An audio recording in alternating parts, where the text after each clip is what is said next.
the strangest things happen on DMT, the most intense, and you can remember them. DMT is not like a psychedelic drug in the sense that you're getting into the contents of your hopes, memories, fears, and dreams. It's much more like a parallel continuum. It's much more as though you've broken through to some alien data space. One of the most puzzling things about DMT is it does not affect your mind. You know, it simply replaces the world 100% with something completely unexpected. But your relationship to that unexpected thing is not one of exaggerated fear or exaggerated acceptance, as in, oh great, the world has just been replaced by elf machinery. Your reaction is exactly what it would be if it happened to you without DMT. You're appalled. You say, you know, what happened? Because you don't feel your mind moving. You just see that the world has been replaced by something that you could not have even conceived of or imagined before. And these entities, these things which look like, you know, self-dribbling jeweled basketballs, something that the NBA might take an interest in, you see them, and they present themselves to you. They use language to condense visible objects out of the air. Now, I don't know why they're doing that. I mean, perhaps on one level I assume that they're trying to teach you to do that. On another level, they seem to be giving a demonstration of the fact that reality is made of language. They're saying, you know, if you don't believe reality is made of language, here, I'll make you one. And then blibbledy-blibbledy-blip, and there it is, and they hand it to you to be passed around in, you know, slack-jawed amazement among the human beings. This technology that they possess of these objects made of gold and emerald and chalcedony and agate that are morphing themselves even as you look at them are, you know, technological dream come true. I mean, the lapis as elf excrescence or something like that. And why they're there, I don't know. And, you know, many, many questions. Where are they when you're not stoned? You know, do they have an autonomous existence somewhere? Or do they spring into existence a microsecond before you encounter them? Are they rooted in the dynamics of your psyche? Or are they no more rooted in the dynamics of your psyche than the World Trade Center? It's not clear. I mean, I think I mentioned at some point, just briefly, that the archetype of DMT is the circus. These things are clowns at one level. They're clowns. I mean, when you think of the circus, it's a very complex archetype. The circus is for children. It's a delight. But then, you know, and you take a child to a circus and there are 3 rings and absurd clown antics going on.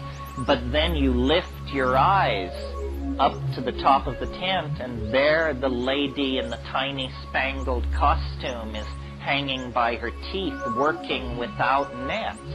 It's about Eros and death. I think my first awareness of Eros was being 3 or 4 and these women in these tiny costumes spinning around and realizing, you know, if she falls, she dies. And then away from the center ring and all this action, there are the sideshows, the goat-faced boy, the thing in the bottle, the Siamese twins, and Fuzzy Charlie. All of that is also very DMT-like. It really is the archetype of the circus. I can remember when I was a kid in this small town in Colorado, every year at the 4th of July, the carnival would come to town for a week and set up, and we anticipated it throughout the year. But as soon as the carnival came to town, then you couldn't play outside after 9 o'clock at night, because carny people are different, we were told.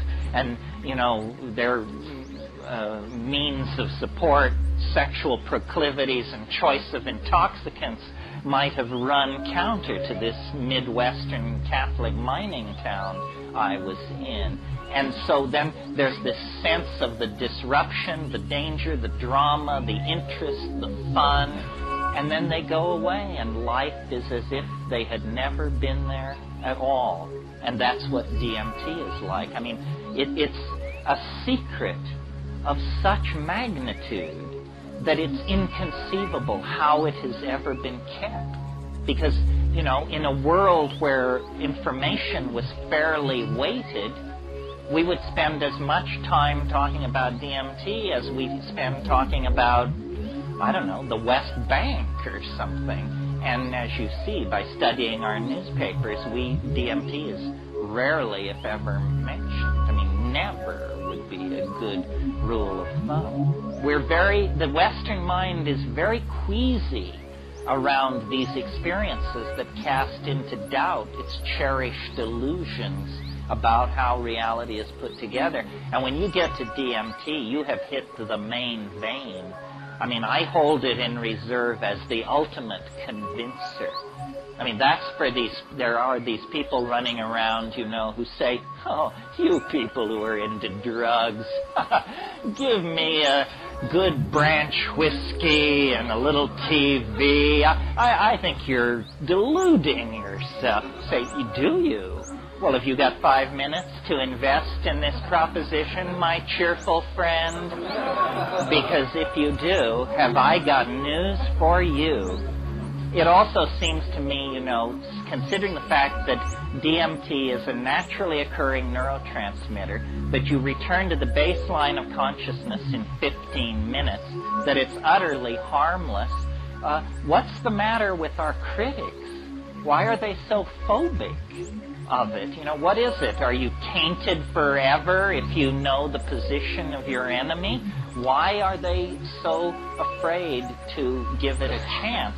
Well, I think I can answer my own question, quoting a wonderful thing Tim Leary said years ago.